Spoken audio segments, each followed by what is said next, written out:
If you were given the power to respond to the prayers of people around the world, to change their fates and make them happy, would you?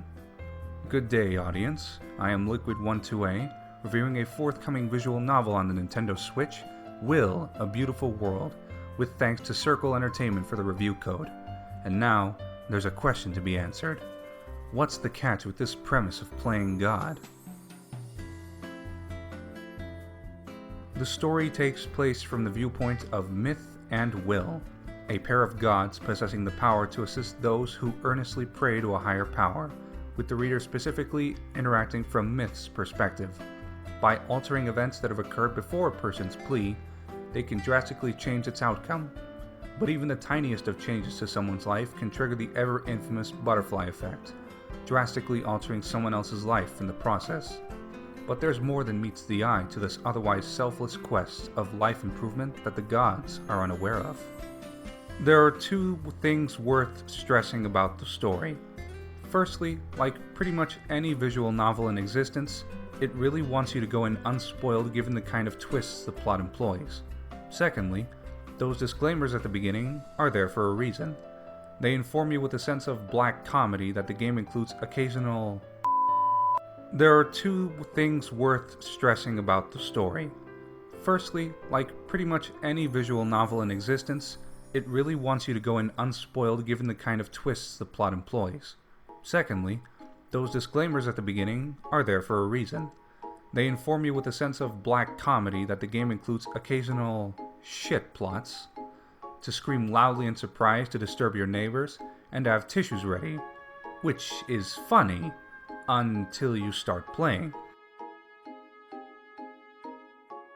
The topic of gameplay is much easier and shorter to tackle compared to the plot, because there's little in the way of actual gameplay. To anyone familiar with visual novels, this should come as no actual surprise. The modicum of gameplay involved in Will involves you rearranging events happening within the letters sent to you, and it's gradually expanded upon over time. Often, you'll need to arrange events between two letters simultaneously, with different conditions for success and failure. To ultimately proceed forward, you need an S-rank outcome for any letters involved for the current scenario. For a majority of the game, there's no serious punishment for failing since you can redo letters as many times as you need until you find the correct solution. There is a significant change to this formula later down the line, but it involves plot spoilers and thus won't be touched upon here. Otherwise, that's it. This is the entire thing, which some might understandably find shallow. But either way, Will is driven more by its story than gameplay at any rate, and really, this kind of gameplay is rather fitting for the plot that's being presented. For a visual novel to solidify its grip on a player, it must have good presentation to go along with its story. Will succeeds in this regard, mostly.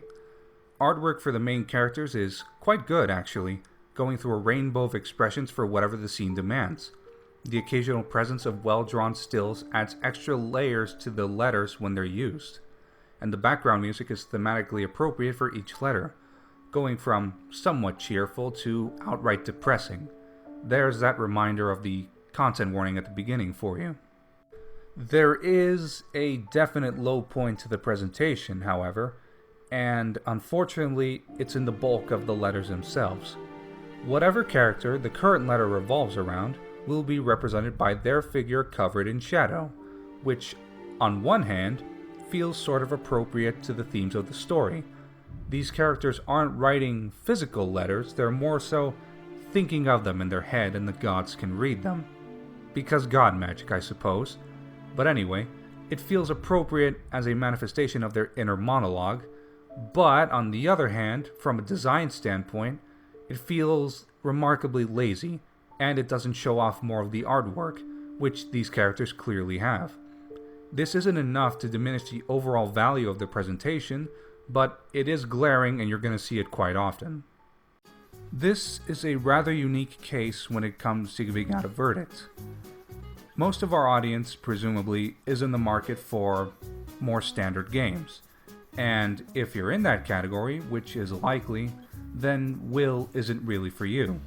Visual novels have a very specific crowd as is. So, in the rather limited market of visual novels on the Switch, how does it fare?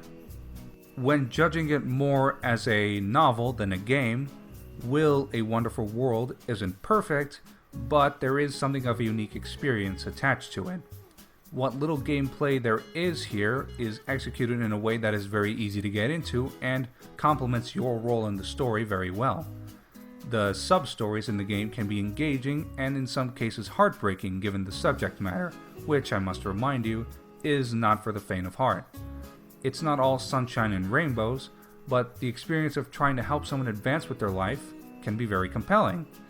And ultimately, if this kind of story seems interesting to you, then this visual novel may be worth buying. So, with all that in mind, I'm giving Will: A Wonderful Life on the Nintendo Switch a 4 out of 5. Let us know what you think of the title below if you end up buying it. A special thanks to Circle Entertainment for making the review possible, and to our patrons who help keep our site up and running. Make sure to like the video if you want to see more, and subscribe for more content and news straight from the source. I am Liquid12A, signing off.